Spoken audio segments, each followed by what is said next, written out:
Well, good morning, everyone. I'm glad to be with you. Thank you for allowing me this time to share some thoughts and some information on agriculture locally.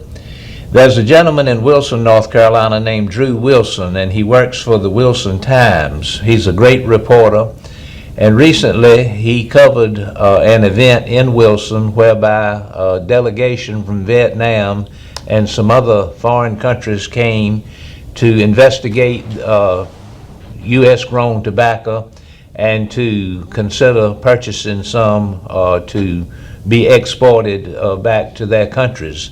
And he did a super job of describing that day, the group, and the opportunity that this could have on our local tobacco crop.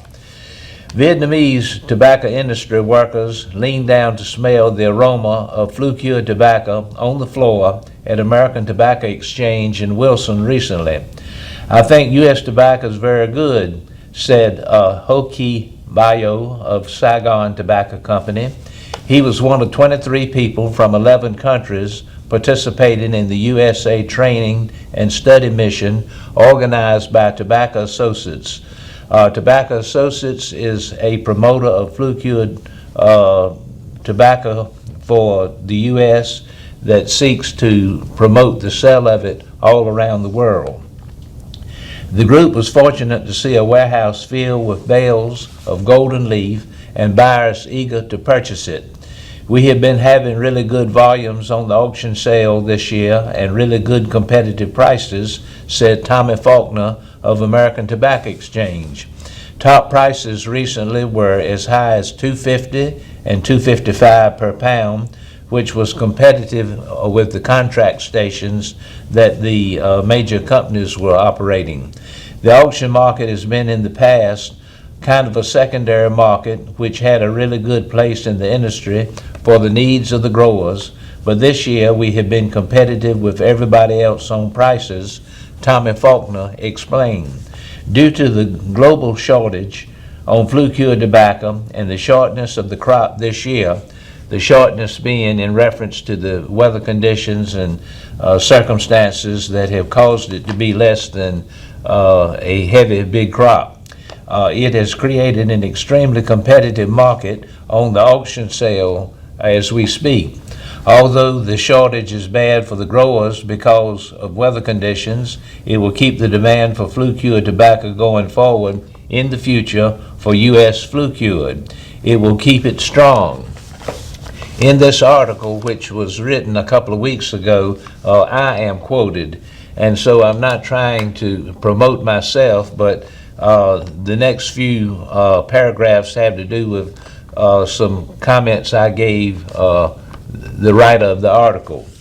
Parker Phillips of Fair Products, that's the company I work for, which is a supplier of chemicals for tobacco growers, and an observer of the tobacco industry, talking about myself, said the higher prices are a blessing for the farmers. Phillips said the 3 local secondary market warehouses in Wilson, that is American Tobacco Exchange, Horizon Limited in Wilson, and the Coastal Piedmont leaf sales in Kinley, North Carolina, are seeing staggering volumes of tobacco purchase. They have been averaging close to 3 million pounds each sale day. I will put it another way, and they're quoting me, 4,000 to 5,000 bales, each bale weighing 700 pounds, take or give. When you multiply it all out, it's about 3 million pounds a week, and that's phenomenal. They sell 3 million pounds in one day, and each time it's on a Wednesday. And this is reflected in the sales of 3 warehouses. Phillips, meaning me, put it into another context. In the 1990s, when tobacco was under what we call the quota system and was regulated by acreage, and acreage was translated to poundage, Wilson sold around 100 million pounds for 1 or 2 years in the late 90s. That represented around 8 or 9 warehouses here in town. That's for the season. This is going to equal 40 or 50 million pounds probably, and I'm thinking real general in my head, not to mention all the contracted tobacco that comes into town that will equal another 100 million pounds for the season. Myself, I was quoted, when it comes to tobacco activity, all roads lead to Wilson. We feel that our tobacco is the best in the world, and Wilson is the best of the best, I said. A lot of the tobacco heritage and legacy and the presence of tobacco are right in the heart of it in Wilson, North Carolina. Vasil Kasamu, a tobacco worker from the Republic of Moldova, was one of the 8-day class international participants. We have what we have in the world to use in our country comes from North Carolina. Kasamu said, "It is good that we saw how they made it back then. They still keep the standards and the grading and all of that." And what he's referring to is that some of these formulas for cigarettes and tobacco goods were, most of them were created here in the U.S., and some of these formulas are available for foreign customers to mimic, if that would be my word, or to make similar to some of the name brand cigarettes. And that has been very profitable and very fulfilling to these foreign countries. And that's what this gentleman was talking about when he said they, meaning the U.S. They still keep the standards and the grading. We saw a lot of farmers in the field, and even new barns have some age on them. Right in this country, in this time, is to some extent like the old school, but the tobacco's good. As Faulkner auctioned off bale after bale, other class participants from Thailand, Uruguay, Brazil, Zambia, Malawi, Indonesia, the United Arab Emirates, and Turkey watched and took photos and video of the activity. This is a program we developed many years ago to get people from all over the world to come in and learn about our tobacco, about our grades, how we buy it, how we sell it, how we harvest it, how we auction it. So says Hank Mozingo, president of Tobacco Associates. It is a way to not only get people to learn about our industry, but also to bring people in to expand our customer base in the sense of our friendships and goodwill on behalf of the U.S. tobacco growers. Mozingo told them this is the 135th year of the tobacco market in Wilson. This is where it all started. Wilson grows some excellent quality tobacco, and it is really the heart of tobacco country, Mozingo said. That's what we want to show. That's what we want to bring to our participants. We want to, for them to know that the tobacco grown in and around Wilson and the surrounding counties is the heart of tobacco in the United States. And I think he hit the nail on the head when he said, indeed, it is the heart of tobacco in the United States. And it resonates and operates right there in Wilson, North Carolina, right in our backyard. So I'm very thrilled about that. With all this activity with the bad storm from Hurricane Helene, I'd like to go back and reminisce a little bit. That's not the best word to say, but to reflect on some of the previous hurricanes that have come through and affected our state. And one of the most devastating prior to this present one that's hurt so many things in the mountains was Hurricane Floyd. And I have some memories concerning Hurricane Floyd written by Monica Fleming, who is a history professor and retired professor at Edgecombe Community College. She lives in Tarboro, and she chronicled some of the activities of Hurricane Floyd from 25 years ago. Back then in eastern North Carolina, it was touted or mentioned as the flood of the century. These are the words of Ms. Fleming. It is raining as I write this. Tropical storm Debbie is pouring rain from the sky, beating against the windows. I was awakened a little after 5 a.m. when my phone sounded the alert of a possible tornado in the area. The other weather alerts were all about possible flooding, flash floods, and rising rivers and streams in the area. It rained hard with some wind gusts, but the power never went out. This brought back memories of September 1999 and reminded me how different things were back then. Hurricanes had been frequent back in the 1990s. North Carolina had seen 4 hurricanes in 3 years before Floyd. The worst had been Fran in early September 1996. This was a Category 3 that made landfall near Wilmington.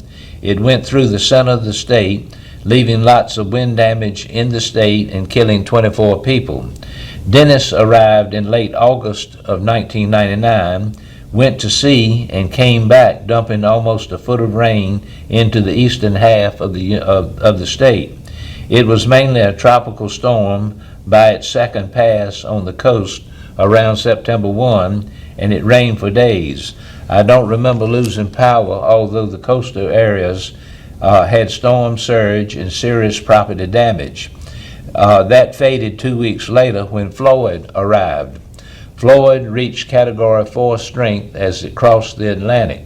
According to Jay Barnes in his documented work, North Carolina's Hurricane History, 4th edition, the storm was huge, over 400 miles across, 3 times the size of Andrew that hit Florida in 1992.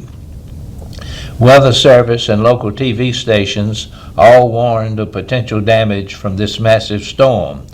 Like with previous storms, we were warned of high winds and coastal evacuations were issued. Schools and most businesses closed early Wednesday, September 15th, in preparation for the storm. Rain bands hit the area long before the storm made landfall near Wilmington around 3 a.m. September 16th as a Category 2 storm. Although it had weakened, it still had powerful winds that brought down many trees around town. The power went out before midnight, so we had no TV news, just alerts over a portable radio. Cell phone use was limited as they could not be charged without electricity. Yet,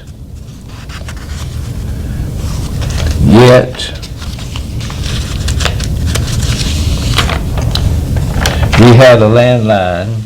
Our neighbors across the street, Addie and David Lewis, called us about 11 p.m. to warn us the street was flooding and we needed to move our cars, which were parked on the street in front of the house. When my husband went out to move his car, water poured out the door when he opened it. He managed to get it started and parked it around the block at the library, which was higher ground. Others were not so lucky. The water continued to rise on the street, flowing into the yards, but it never got above our front steps. The same cannot be said for other houses. One block over on St. Patrick Street, water was seeping into some houses from the flash flooding. I had been unaware of the uneven elevation in Tarboro until Floyd. The Blunt Bridges house was built on the highest point in town in the early 1800s. Everything south toward the town common and beyond was lower ground, and 20 inches of rain poured into ground saturated by the 10 to 12 inches from Dennis and pooled everywhere with nowhere to go. Parts of the town common was under several inches of water, as were most all of the streets south of the common. All of this is in reference to Tarboro, North Carolina, I remind you. Common and beyond was lower ground, and 20 inches of rain poured into the ground, saturated by the 10 to 12 inches from Dennis. The storm blew all night, but by Thursday afternoon, Floyd headed north, leaving destruction in its path. A large oak fell across St. Andrew Street and onto my neighbor Barbara's front porch, but fortunately not into her house. This is a sample of what went on then. And for the people affected, it was terrible and devastating. Tarboro was surrounded by water where people out in the county could not get into town, and people in town could not get out. And some rescue and some activity from helicopters and air assist resulted then. And so this is just something to remind us of the pure devastation and the agony and anguish that's going on in the state, and our prayers go to those people in the West. My time is up. I've enjoyed being with you. Thank you for tuning in. Have a good day, and God bless you.